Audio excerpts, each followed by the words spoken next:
This is The Illusionist, in which I, Helen Zaltzman, frame language for all my crimes. It is 4-letter word season at The Illusionist. Last episode was about the F word. This episode is about an even stronger word. So, content note, there will be Category A swears in abundance. Related to this is the current Illusionist live show Souvenirs, part of which is about a man just going about his business more than 900 years ago, and yet somehow causing profane technical glitches in the present. It's some very educational swear entertainment. There is also perhaps my best ever work in Souvenirs, the story of some very heightened emotions in the last place you'd ever expect to find them, Englishmen in the Edwardian era. And you can come to see this entertainment extravaganza imminently. Shows are on in Toronto 1st of June 2025 and Montreal on the 9th of June. Tickets are linked at theillusionist.org/events. And if you've got a venue or festival or such and want the Illusionist live show in it, get in touch. If you come to the live show and you are a paying member of the Illusiverse, you get special perks at the merch table, where I will be selling, amongst other things, hand-drawn tea towels and pins. So sign up at theillusionist.org/donate, and you will also get regular live streams with relaxing readings from my collection of vintage reference books. You get written scoops about each episode and occasional essays from me when inspiration strikes, plus membership of the Illusiverse Discord community, a kindly corner of the internet where this month members have been sharing mosaics they've been making, advice for public speaking, and pickle illustrations. Join us, theillusionist.org/donate. Now, are you ready for some strong language? Because I'm all out of asterisks. On with the show!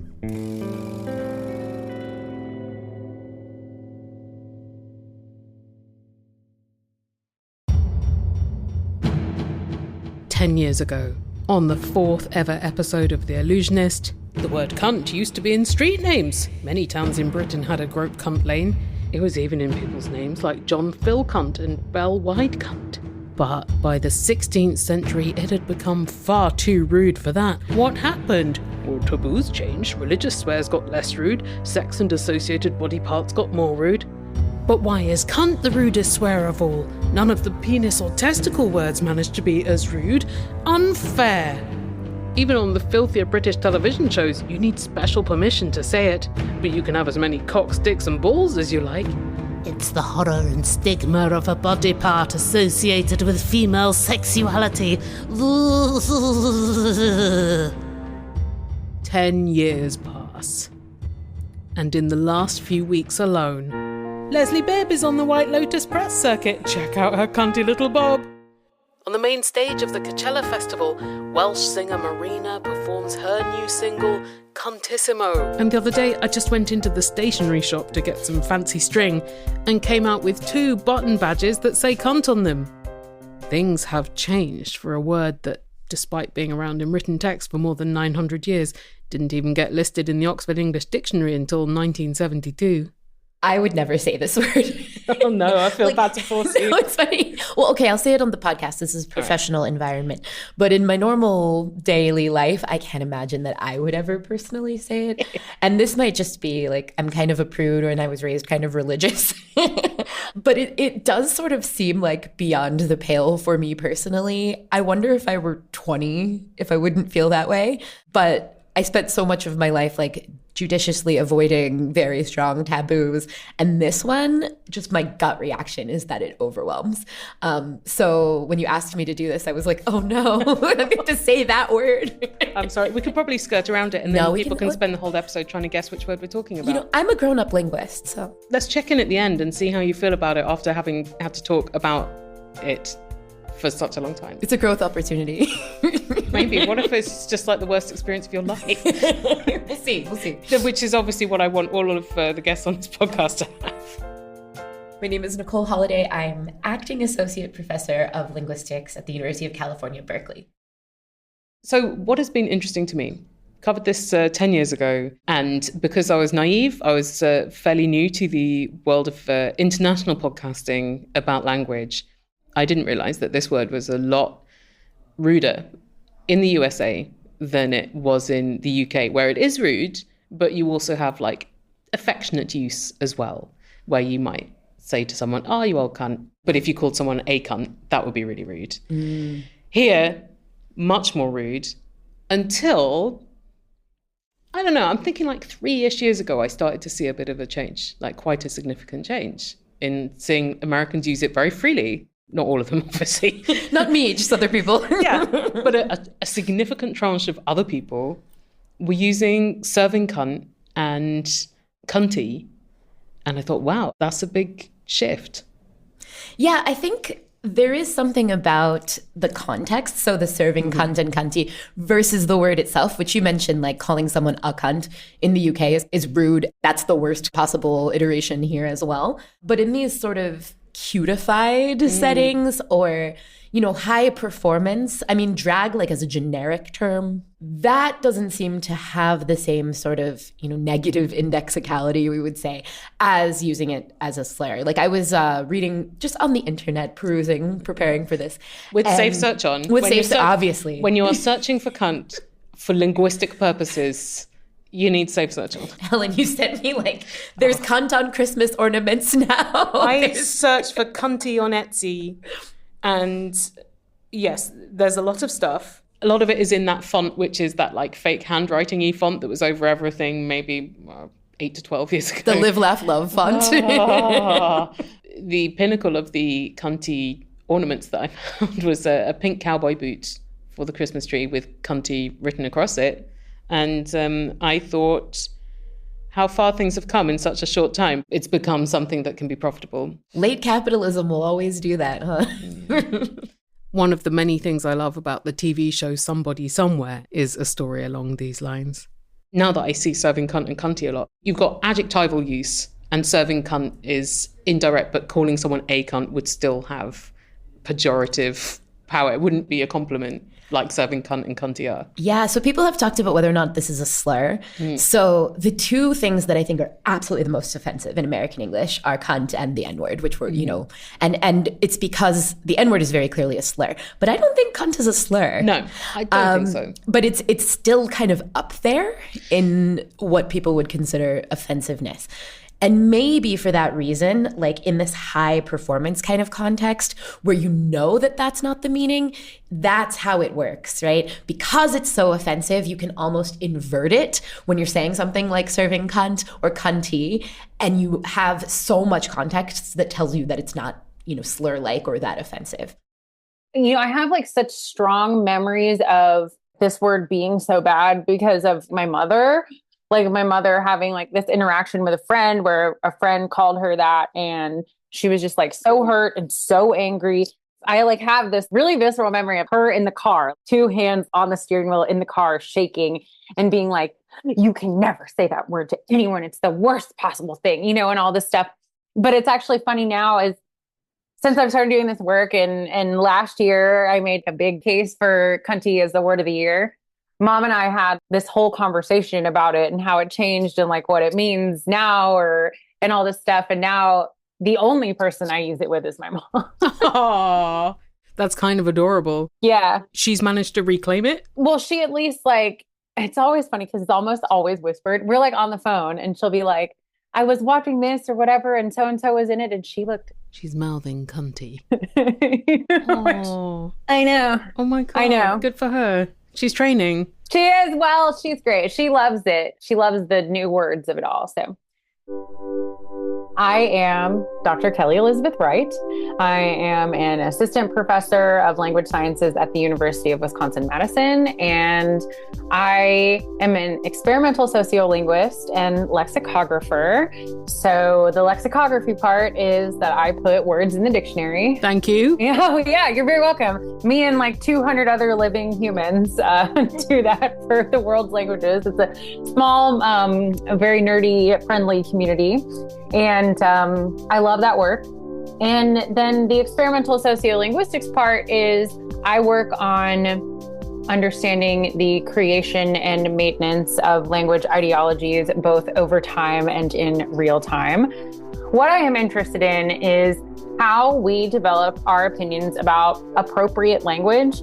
So what a woman should say, what a man should say, what an older person should say, what someone from Leeds should sound like. Maybe I can ask you, like, in British English, you use it in this familiar way, but is it complimentary when you're like, hey, yo, what's up? Like, is that necessarily positive? Well, we have quite an insult-based form of showing affection to people. Yeah, sure. We do that too, you know? Yeah, but there isn't the kind of grandeur of it in how it came out in ballroom, or the fact that you're like very wowed by how someone is presenting. There is not that. Yeah, okay. Nicole Holiday. One thing about cunt and a lot of other English swear words is they have these like nice Germanic shapes with a lot of plosives.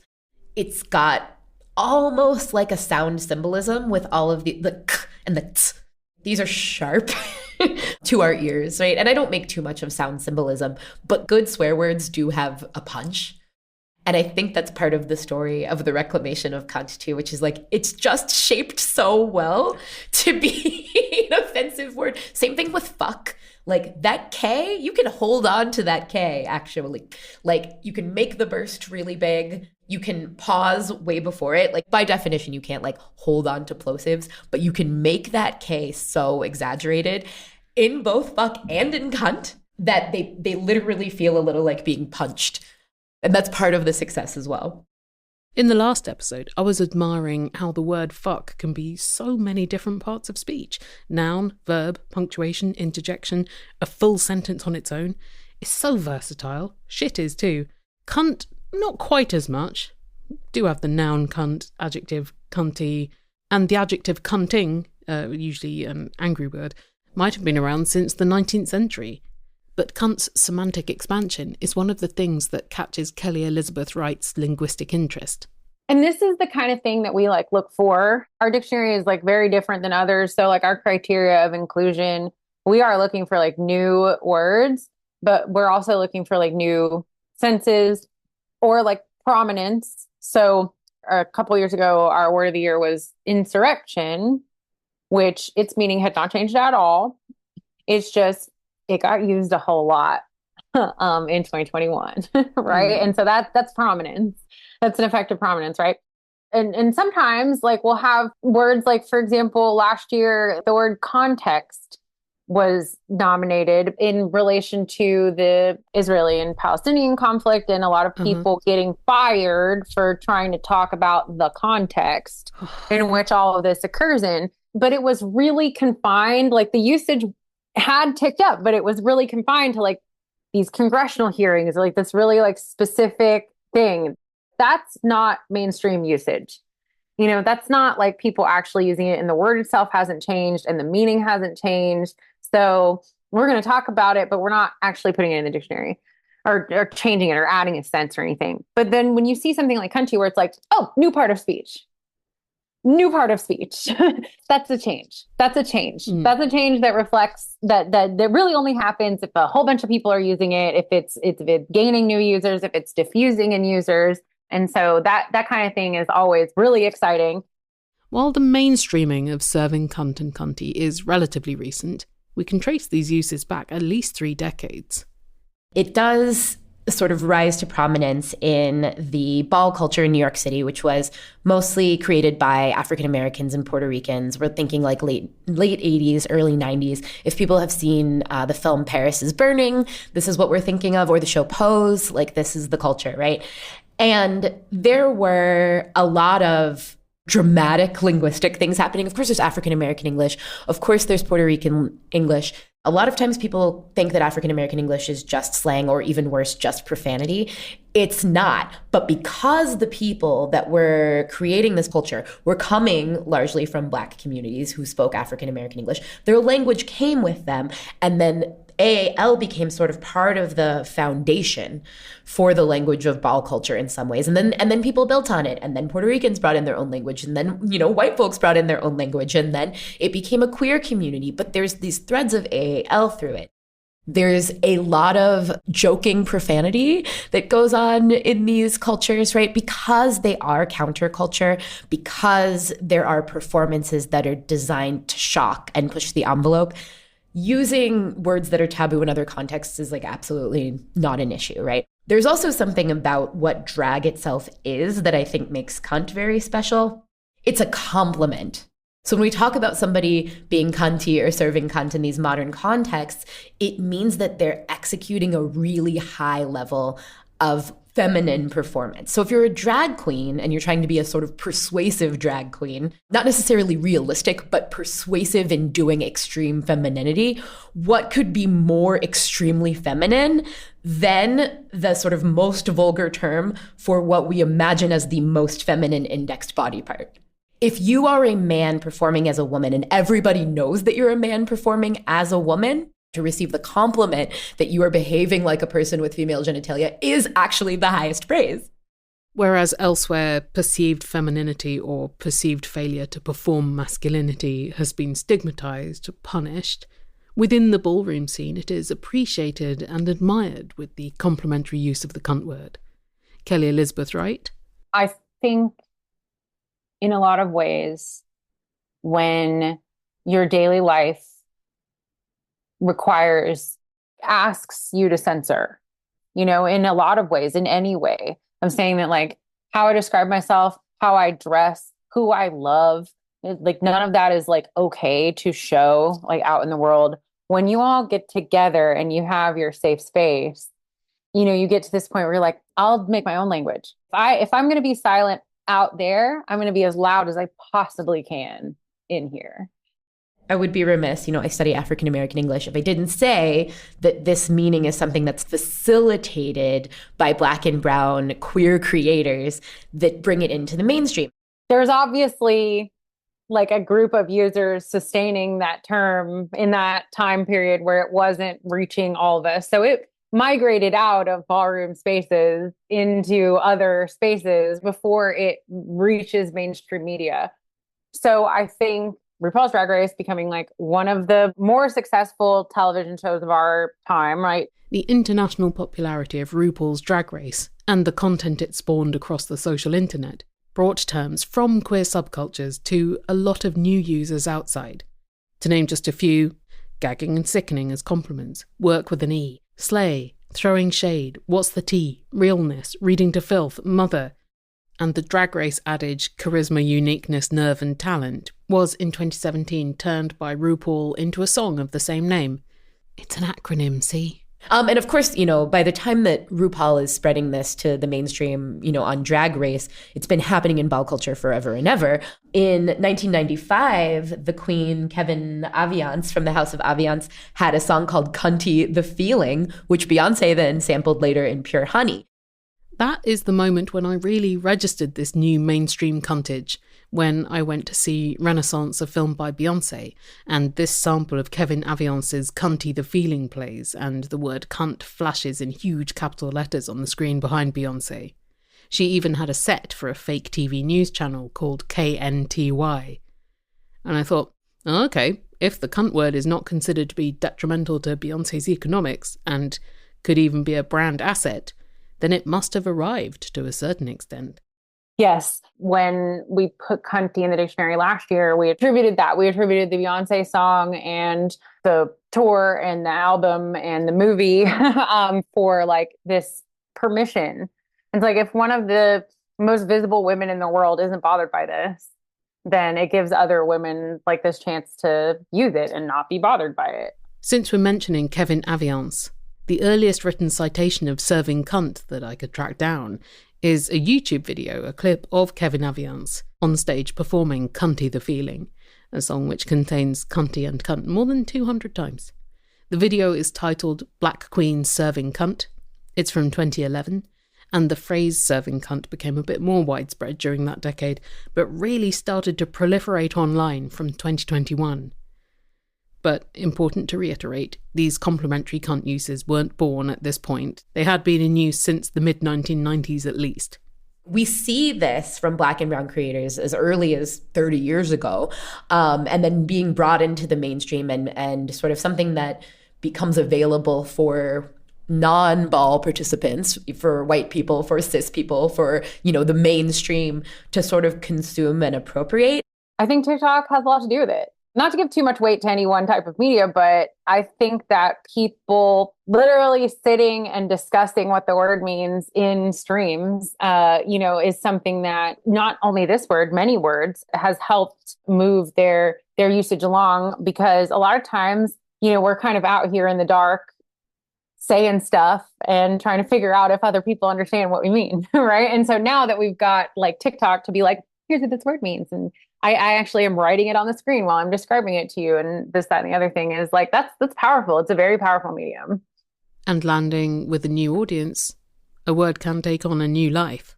As especially younger people encounter this word and in their own lives maybe have never actually been called it or labeled this in a bad way. And then also they're not using it with each other in this bad way either. So it's like we're encountering it in a positive sense, maybe for the first time, or being told this is what this means. It's different, So I think that the younger users have like permission in a way to produce it freely or more freely. And so I would say, yeah, like queer aligned spaces, younger users, the chronically online are probably the people who are using it the most and participating in its like very rapid uptake, which is cool. And so there's this lane in which I think it's not offensive at all, because everyone understands that it's a compliment about authenticity and solidarity, as opposed to a misogynistic insult, which is actually like really beautiful. And a lot of what we see happening with these words like clocked or give life or mother, which means something else out in the wider world, come to mean something new in our spaces.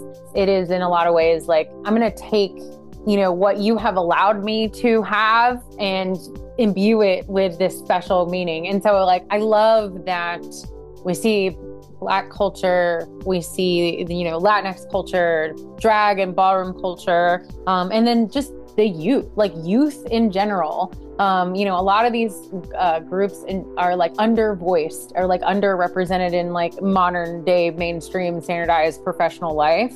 Young people don't get to vote. They like don't have a voice. And so it's kind of in this way of like when they're in their moment and they are starting to craft identity with, like self-determination, it generates a lot of new language, because it's like, I'm going to pick up everything that you gave me and I'm going to turn it into something new. The utility of Cunt in particular is that it's always talking about people who are marginalized. And the way in which, there's maybe some gender essentialism at play, right? Reducing women to their body parts, that's the criticism. And that's why people would say it's offensive. But if you can sort of turn that on its head and use it to compliment people who don't have those body parts, that's a really interesting explanation for the sort of way it got reclaimed. There is something about which words are considered the most taboo cross-linguistically. So taboo words almost always refer to something that the culture is not comfortable talking about. So they're like about death or sex or bodies in general, excrement, right? Like there's these things that are always the subject of taboo language. The ones that refer to people's mothers are always really, really offensive. So like we have motherfucker, very offensive, right? But the ones that refer to female body parts are also typically very high up there. And this is true kind of cross-linguistically. What is the reason for this pattern? Well, yeah, like patriarchy, I think is not, we don't have to search that far to have this as an explanation. Invoking the female body or the idea of the female body has been considered so vulgar. These were very, very taboo subjects. Even acknowledging the existence of women having bodies was taboo many times throughout history. Above the neck only. Yeah, but right. We still have a lot of euphemisms for this. So we're not really linguistically or culturally that far from that tradition. And especially when you think about the Christo-fascist takeover. Yay. Right? This is exactly the kind of thing that those folks are clutching their pearls at the most, right? The acknowledgement of female power, the acknowledgement of female bodies. They spend so much of their day trying to police women's bodies. We live rent-free in their head, right? This is their number one crusade. So it is actually interesting that we see the rise of cunt paralleling all of this sort of LGBTQ anti-woman discourse, right? I think that those things do happen in tandem. In 2023, the conservative commentator Tucker Carlson, when he was fired from Fox News, one of the justifications is that he was using this word as a slur to women. This girl is such a cunt, like in the worst possible way. And that was part of the grounds for his dismissal.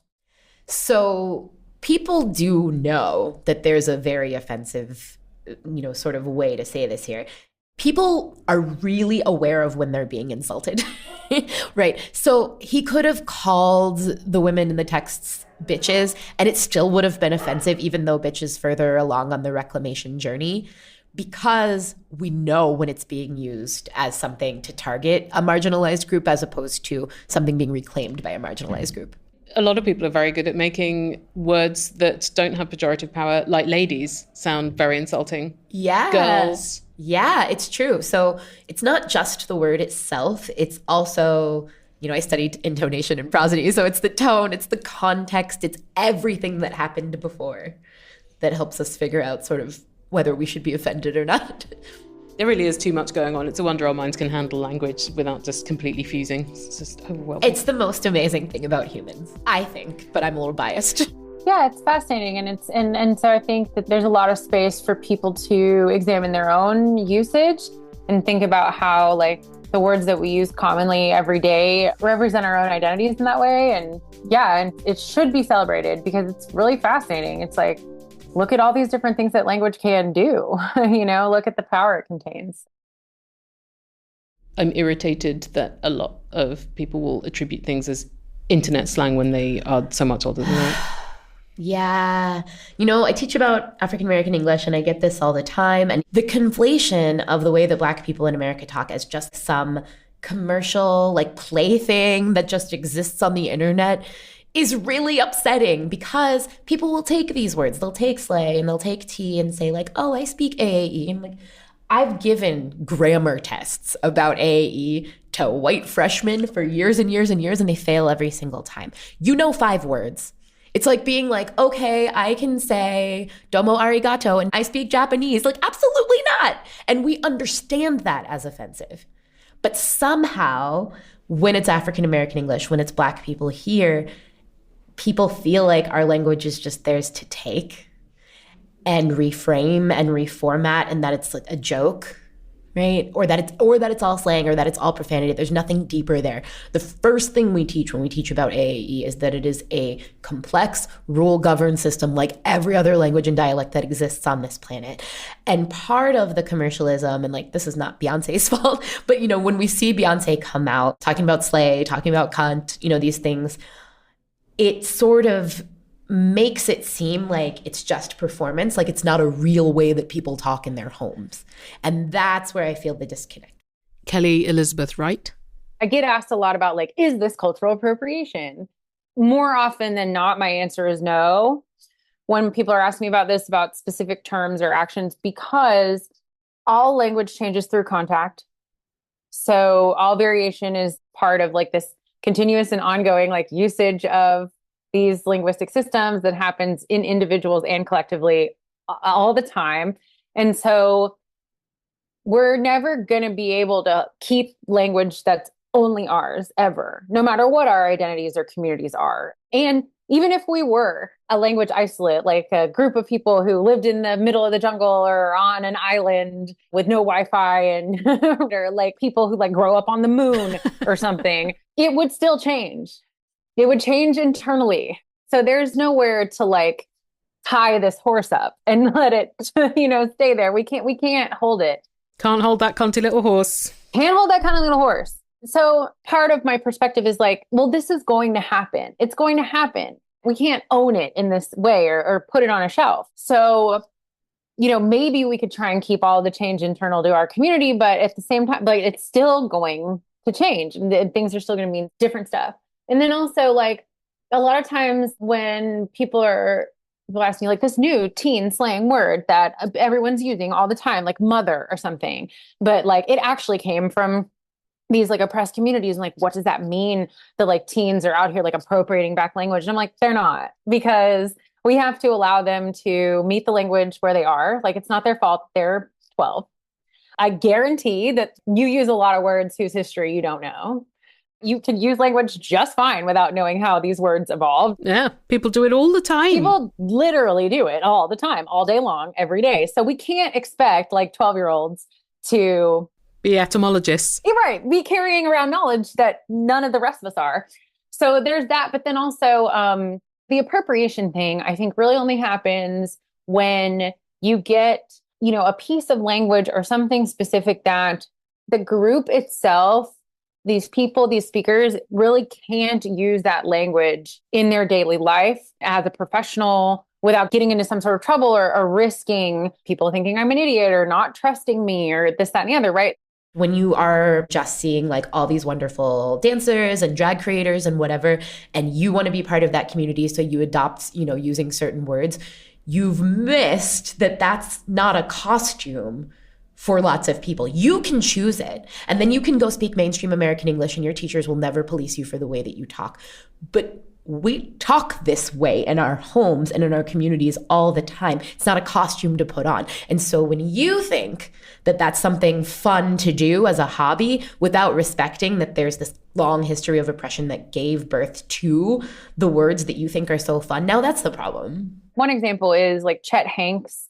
Like Chet Hanks a few years ago with the patois, the Jamaican patois. Chet Hanks, also known as Chet Hayes, the not Jamaican, sometime rapper and actor son of Tom Hanks and Rita Wilson. People who speak patois have a really hard time navigating their social environment because their language is very different from standard English or other languages of their islands or communities, right? Well, that's their fault for not having the foresight to be born the son of Tom Hanks. Right. Yeah, for sure, Z's. Yeah, so it's that kind of thing of like, he isn't experiencing any of that and never will when he's using this language. That's appropriation because you're able to pick something up that's actually like really difficult for the actual users themselves to produce, and you're producing it like free and clear. That's not the case with like mother and slay and, boots the house down and like all these other phrases that come out of this ballroom culture, because the people who are still part of that representative culture use that language all the time.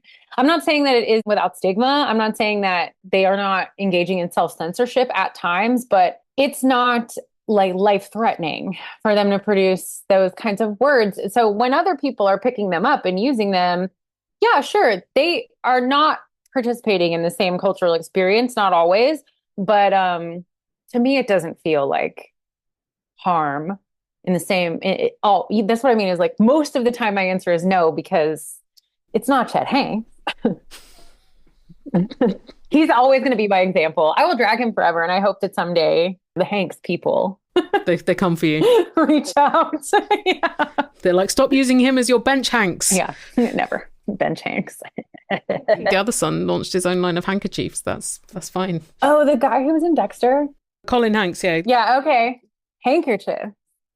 Get it? Get it? Sorry to report that Colin Hanks's handkerchief line, Hanks Kerchiefs, ceased trading a couple of years ago. Anyway, I don't think the message to take from this is, well, as long as I don't reach the bench Hanks, I can use whatever words I want.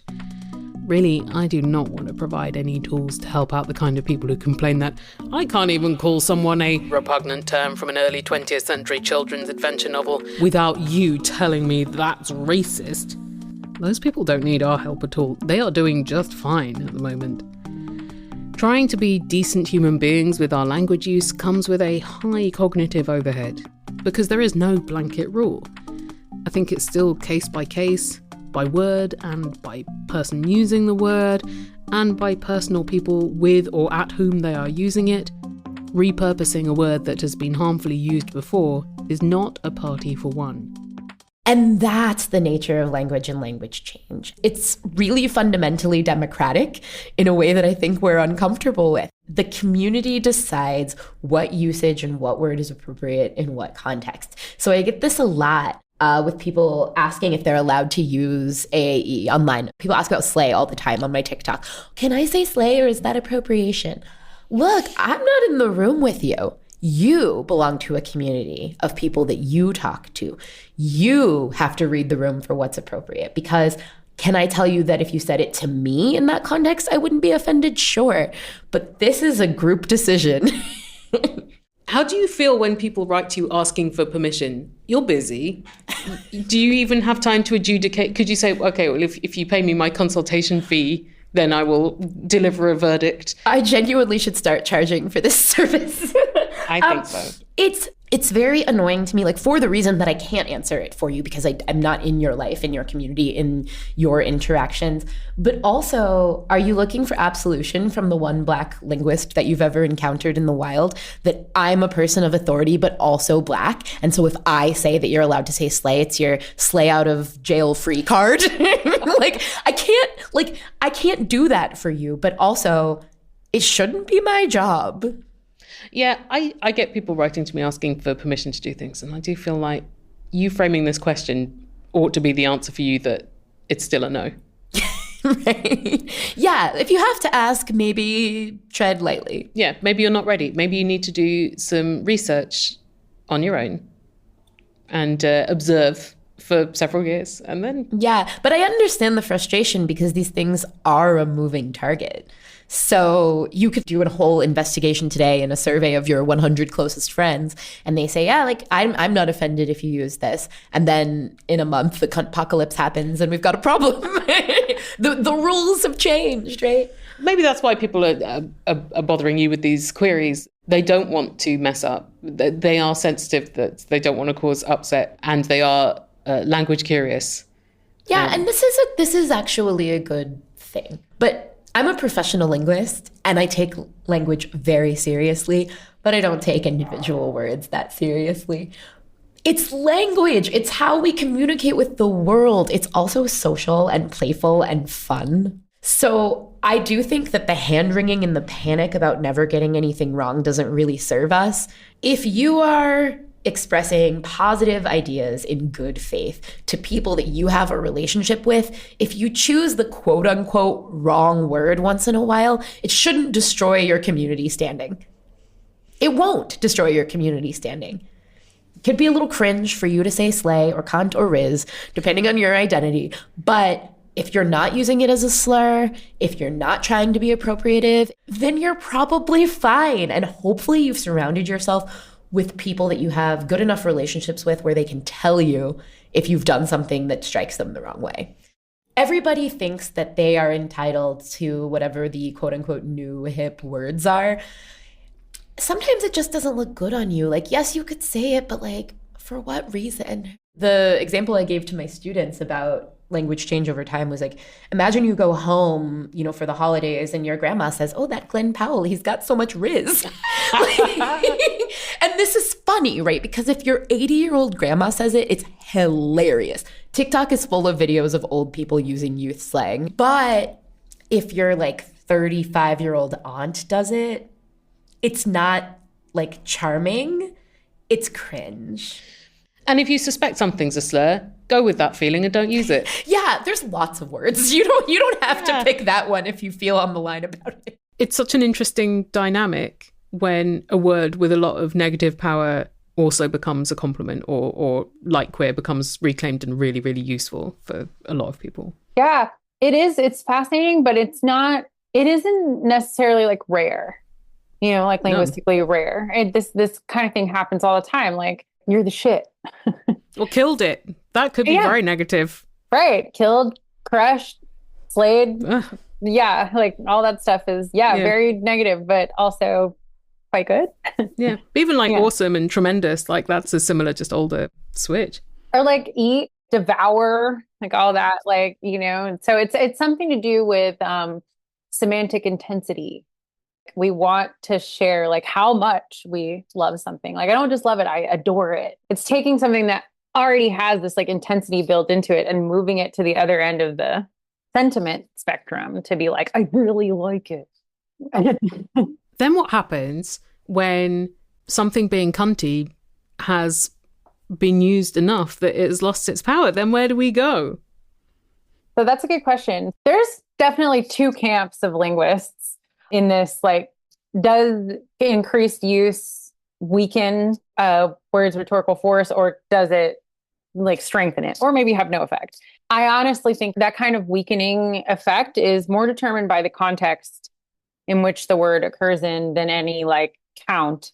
You know, there's not like some threshold of like, oh, it's been used 80 billion times and now it has no rhetorical force left. It's empty. It really has a lot to do with like where it appears and to whom we refer. So I do think it's becoming less offensive, but it's got a really long history of being like the most offensive word. And so until the people who were raised to have that as the most offensive word are all gone, I don't think that it's going to really ever lose that, right? We give it 40 years and then maybe it will weaken, you know, sufficiently where we hear it the way we do like vagina on TV. Vagina is way less taboo than it used to be as a word, even though that's our technical term. I can't imagine, you know, a 90s sitcom really somebody saying vagina more than once and it being uncensored. Now, yeah, totally reasonable on any show. Biology. Biology, right? And also just the idea that we can talk about biology. How are you feeling now? Because we've been talking for a little bit and you've had to use it many times. How are you doing? I'm all right. You know, I'm feeling okay about it. We've been talking specifically about serving cunt and cunt, which haven't been the only reclamations of cunt. There have been many different phases and sources of reclamations going back decades, like second wave feminists in the 1970s, like Germaine Greer, Judy Chicago and other artists of the cunt art movement, and then later Tracy Emin. Yeah. The vagina monologues hitting big in the mid-1990s. Inga Machio's 1998 book Cunt, A Declaration of Independence, the Cunt Fest events that followed it. I was wondering if there were other interesting developments with cunt that you've noticed. Yeah, like those reclamation efforts, especially when we look at like punk music, Bikini Kill, like Kathleen Hanna, like writing like slut on her belly and lots of like movements and like art in the early 2000s where people were like writing harmful words on themselves or like putting them in art. Those are like all interesting like points on this timeline because that didn't have like quite the same effect, reclamation type like effect is like, no, that word was like still bad. Like people were saying like, I'm going to call myself this before you have a chance to. I'm going to take the air out of it for you. That's different than what we see happening now, which is like, I'm going to celebrate all of these aspects of, you know, what maybe somebody at some point in time might have called cunty, but then also maybe it's like a different word. Like, I don't want to say that they aren't related, but the Venn diagram barely overlaps when we're talking about like a difficult person you don't want to be around versus someone who hangs the moon and is like flawless in all aspects of life. It doesn't have the same sort of function that punk bands or people out there like calling themselves cunts or whatever. It's like, no, but you're still using it in the same way, you know? But yeah, there is something in the middle maybe of these two things. The vagina monologues, one of those is like, learn to love your cunt. But it's not naming a person, it's naming an organ. And so maybe it works a little differently. But I think like a lot of women don't refer to that organ on their own body in this way or don't love it if someone else does. So this idea of like, learn to love your cunt is maybe some like a stepping stone in this pond between the old version that's always pejorative and this new version that is like very celebratory. When people are actually referring to the bodily organ with the cunt word, it's often men being quite porny. Very porny. I would rather somebody, call me a cunt with anger than call this part of my body that in lust. Right? I'd be like, ew. No, thank you. No, thank you. What about if someone called you a cunt in the British affectionate way? That would be great. I would be yeah. Kelly Elizabeth Wright is Assistant Professor of Language Sciences at the University of Wisconsin-Madison. She's an experimental social linguist and lexicographer. And Nicole Holliday is Acting Associate Professor of Linguistics at University of California, Berkeley. She is a mixed linguist on TikTok. Both she and Kelly Elizabeth Wright do a ton of very interesting linguistic work that you should check out. I will link to them both, plus other resources about today's topic at theillusionist.org/serving. Next up, in four-letter word season, something a little less strong. Your string of clutching pearls can take a break. Probably. Your randomly selected word from the dictionary today is coulisse, a flat piece of scenery at the side of the stage in a theatre. The coulisses, the wings. Try using coulisse in an email today. This episode was produced by me, Helen Zaltzman, on the unceded, ancestral and traditional territory of the Musqueam, Squamish and Tsleil-Waututh nations. The music is by the singer and composer Martin Austwick of palebirdmusic.com. Our ad partner is Multitude. To sponsor this show, get in touch with them at multitude.production/ads, and I will write and deliver a bespoke ad that has a very good rate of not being skipped. Which might not sound like much of an accolade, but in today's internet world is. Find Allusionist Show on Instagram, Facebook, Blue Sky and YouTube, and you can hear or read every episode, get more information about the topics and guests, see the full dictionary entries for the randomly selected words, donate to the show to keep it going and become a member of the Illusiverse community, and keep track of events that are coming up like the excellent Illusionist live shows. All of that is at the show's forever home, theillusionist.org.